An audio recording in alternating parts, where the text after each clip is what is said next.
Mga kababayan, ibagayway ang inyong bandila at iparinig ang inyong palakpak at hiyawan para sa pinakaabangan nating Parada ng Kalayaan.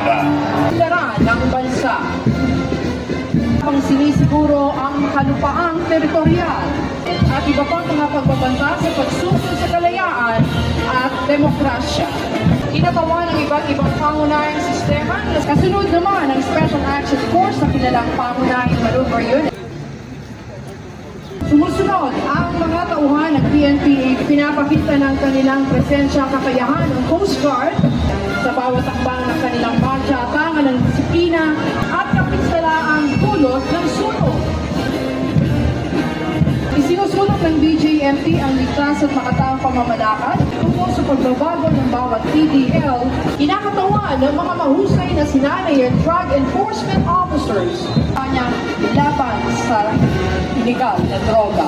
Criminal justice system, profesional at may integridad. Sa ating kalangitan, mga kababayan, nakikita nyo ang mga sasakyang panghimpapawid ng ating sandatahang lakas at bibigay pugay sa mahalagang araw na ito.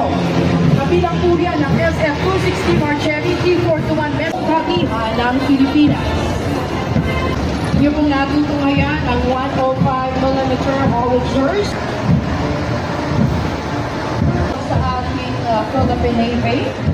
And disposal, gayon din po ang K9 patrol car ng PNP. Ating Bureau of Fire Protection, ang kanilang mga riders. The Excellencies, the members of the Diplomatic Corps, Historical Commission of the Philippines Chair Regalado Jose Jr., Manila City Mayor Hani Lacuna, of course, our First Lady Luis Araneta Marcos, ang aking mga minamahal na kababayan. Magandang araw po sa ating lahat.